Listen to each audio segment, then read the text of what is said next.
Maruti Suzuki's People Technology presents Suzuki Connect with Navigate to Car and many other features. Watch more, feel more. Dell. Well, apologies for that. Sometimes these slow surfaces in the UAE are only matched by some particularly slow and crappy internet in our part of the world. Or could it be in Steve's part of the world? You never know. You can never tell who the culprit is in all this. But we're back on Maruti Suzuki Presents ESPN Driven for T20 Timeout powered by Dell. Just before I go back to Steve Harmison, a word from Shahriar and Nafees on Bangladesh's chances. As a result of this defeat, it's a bad defeat. Shahriar, are they effectively out of the semi-finals? What do you expect from them now from the next three games? First of all, I would like to see Bangladesh as a team performs better.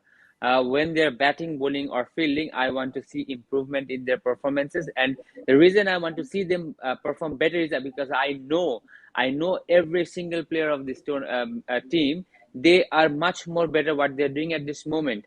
They're talented kids. They have delivered before, and they are not performing as good as they should have performed in this tournament. So definitely at least 60 to 70% improvement in performance, and to do that I think the attitude should be there. At this moment they look bit low, the confidence seems bit low, and I want to see them keep their head up high and performing better. And then you never know, you need to win matches. You need to win matches one by one, and when the tournament finishes, and then you can see, say Ronak, if you remember in 2011 World Cup, Bangladesh won 3, and Bangladesh and England were in similar situation, and England went to the second round because of a better run rate. So you first of all you need to have a position where you can at least be in the position to get to the semi-finals, and then you can think of whether you're going or not. So first improvement in attitude, improvement in performance, and then you see you need to start win matches. And if you at this moment Bangladesh are in difficult situation to qualify, but still you need to play for the country, play for pride, play for the people, play for the fans. Yeah, well, I think it's probably a good thing that they've got the West Indies next up. England, on the other hand, favourites to finish first, or will the England-Australia game decide that, Steve? Better Right, Steve, as the tournament goes on, because they haven't played. A lot of the Australian players, other than was it Maxwell here was in the IPL. There wasn't many others that have been in the IPL. There's been a lot of criticism from around the world that in Australia haven't played a great deal of cricket during this pandemic.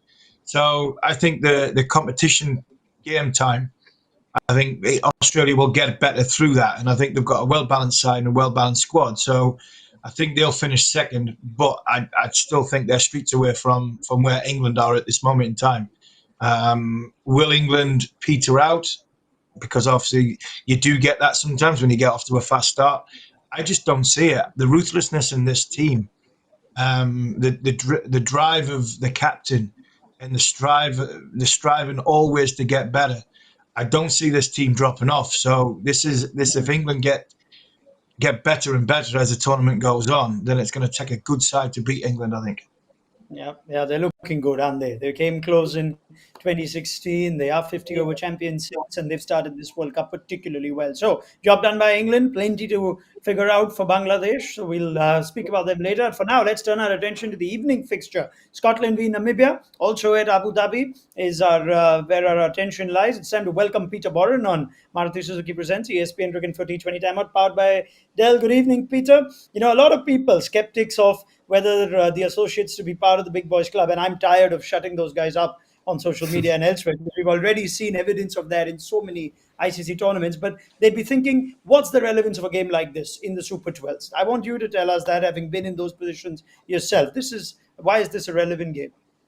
Well, it was interesting, of course, the ICC changed this fixture, because initially Bangladesh and Sri Lanka, if they were to qualify, were going to be in different pools. So this fixture between perhaps obviously the two associate nations that have made it in Namibia and Scotland wasn't initially going to be a thing. But now it gives obviously both of these teams a really good opportunity to get their first win at this at Super 12 at this level. For me, it's going to be an interesting game, because these are two teams, perhaps not the strongest bowling attacks, but very aggressive batting lineups. They played in their warm-up fixture just before the tournament started. Scotland won that game, making 200, but Namibia were 190 for 5 or something chasing. That was at the ICC Academy, so maybe a bit higher scoring than they might find in Abu Dhabi, but it looked a good wicket, the Bangladesh-England game. So I'm expecting a high-scoring game, and they can show off some skills, particularly if you're the Scotland team. They're a lot better than what they showed the other night against Afghanistan, and I'm sure that they'll be pretty keen to get out there and rectify that. And it's a really good chance, of course, against Namibia. Yeah, we've seen these two teams. They look impressive. Namibia have already had a historic tournament, Steve, with their first win in a World Cup. They now make it to the Super 12s. I'm sure it's a big day for Namibian cricket. Scotland have been around a while, though, haven't they? I remember them as a 9-year-old in the 99 World Cup. They were in the inaugural T20 World Cup. You know a fair bit about some of these Scottish players. And you think somewhere there's that sense that Ireland and Afghanistan have jumped the queue on us and achieved more than we probably should have. And the Super 12s is a place to remind everyone of where we should be.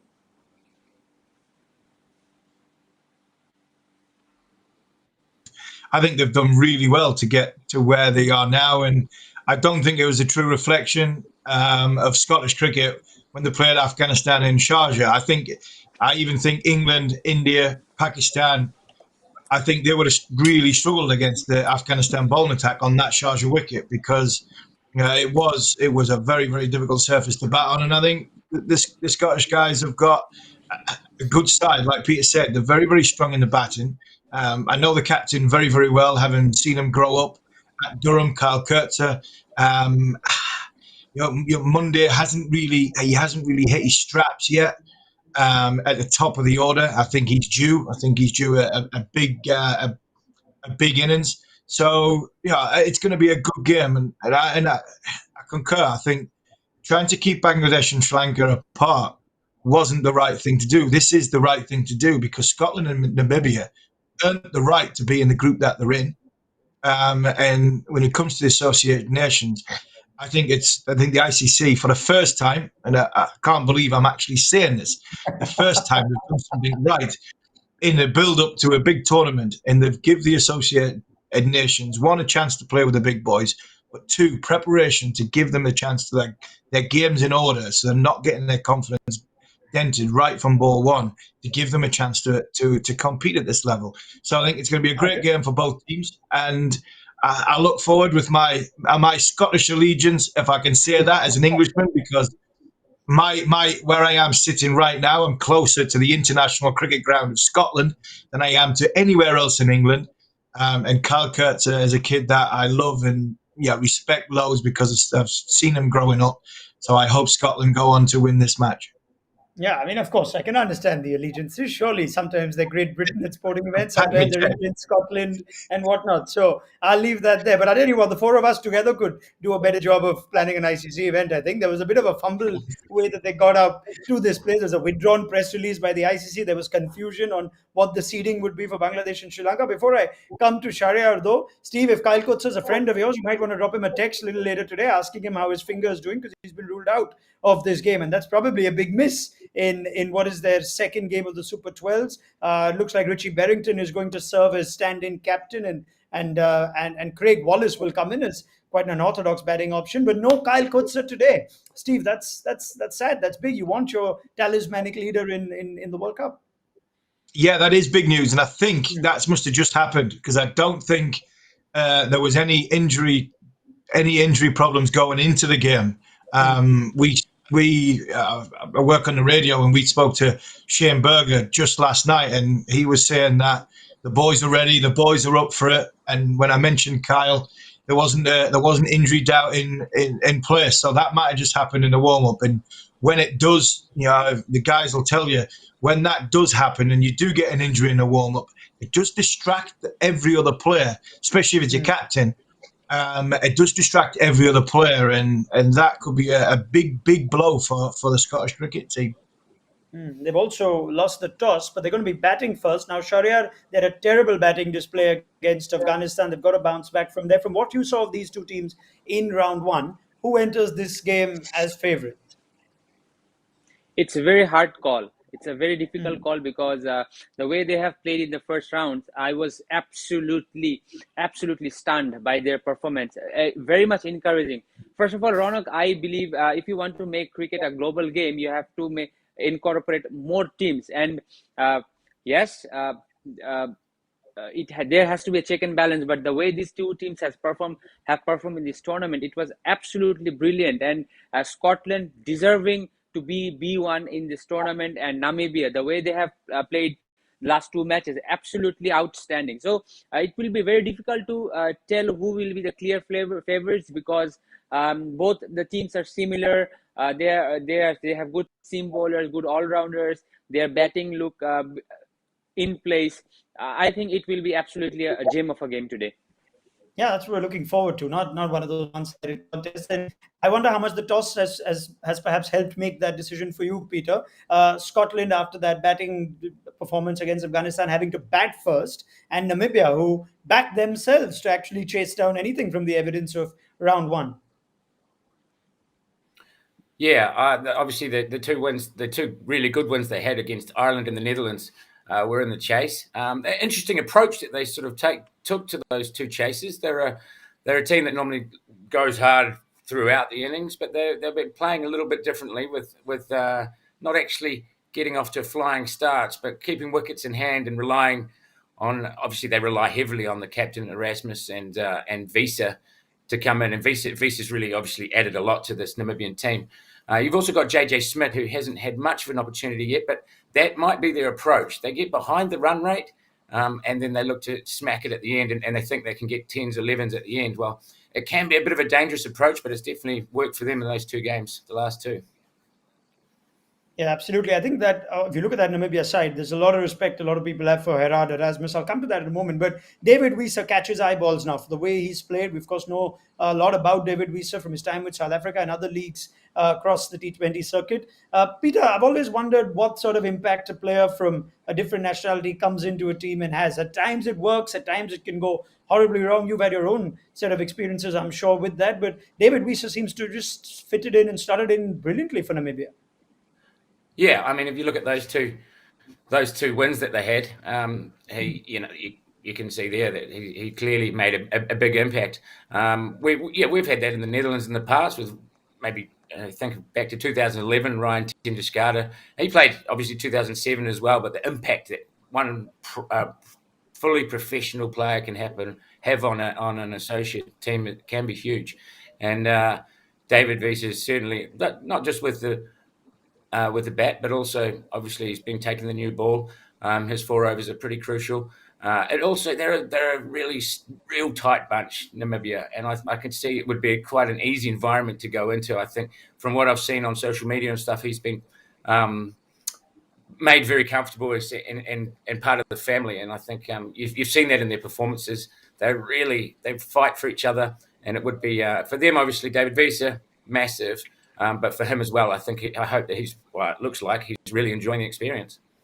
I remember Dirk Nannes had quite the impact, didn't he, in that 2009 2020 World Cup. Steve would remember that, surely. I'm sure Peter remembers that. That was one of the great games of the ICC T20 World Cup history. But it could go either way. Joyce has come and gone from England and Ireland. And, you can handpick the examples that tend to pop up in cricket quiz questions. But David Wiese looks like he's still got a lot to contribute, Steve, as a T20 player.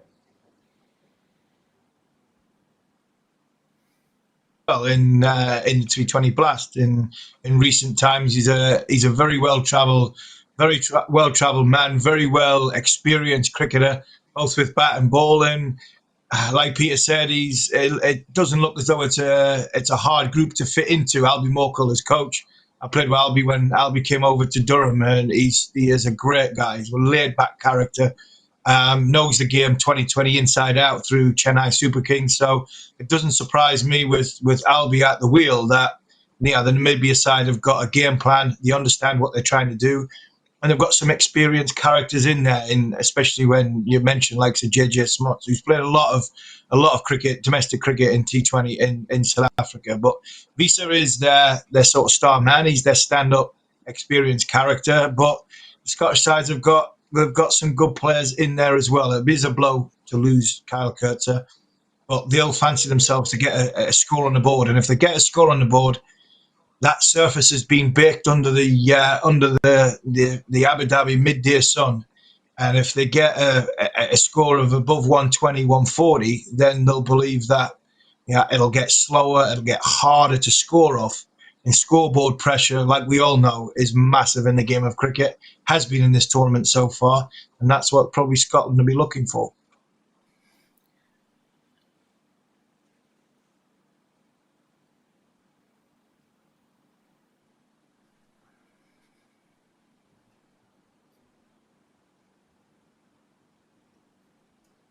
Well, looks like I lost my voice there. Let me come back to Shahriar Nafees. We've always struggled to know what a good first inning score is, Shahriar. And we've got 2 back-to-back games in Abu Dhabi for the first time in this World Cup. Any idea on what would be enough? I think it's one of the harder questions to answer these days. No, in a T20 match, as a team batting first, you must try to score something around 160. That's a score which will give your bowlers a chance to defend. Yes, you will sometimes you will defend 120, 130, but if you look at an average score, you must score something around 155 to 160, and then you take the game away from him. Because as a batting team, when you're coming to chase 160 from the ball over 1, you need to score 8 runs per over, and that is a huge pressure on your batting side. Both the teams looked brilliant in the qualifying round, especially I'll talk about Namibia, the way they have chased a couple of inning matches, outstanding. So I told you before, just don't underestimate these 2 teams. If you are a neutral cricket supporter or if you are a cricket lover, I truly believe that this will be a absolutely gem of a match. Yeah, let's hoping for that. 160 then, Peter? You go with that? That's good first inning score to get? It would be a great score, wouldn't it? 160, obviously the pressure on trying to get your first win at Super 12 level, you wouldn't want to chase too many more than that, I don't think. And as Steve said, the wicket might be getting a little tired. They'll also be thinking that maybe under lights could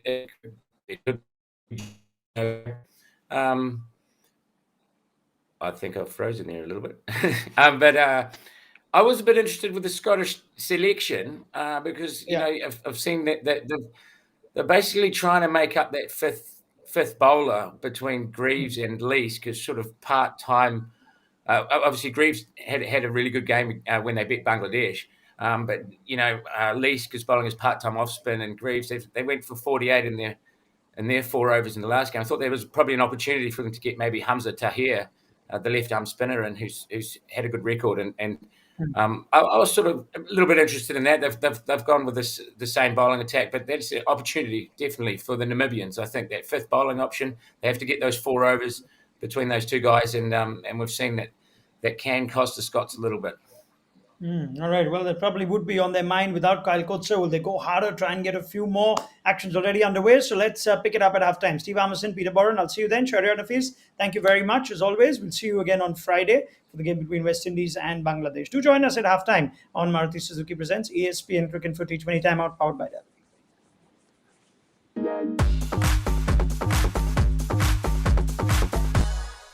Maruti Suzuki's People Technology presents Suzuki Connect with Navigate to Car and many other features.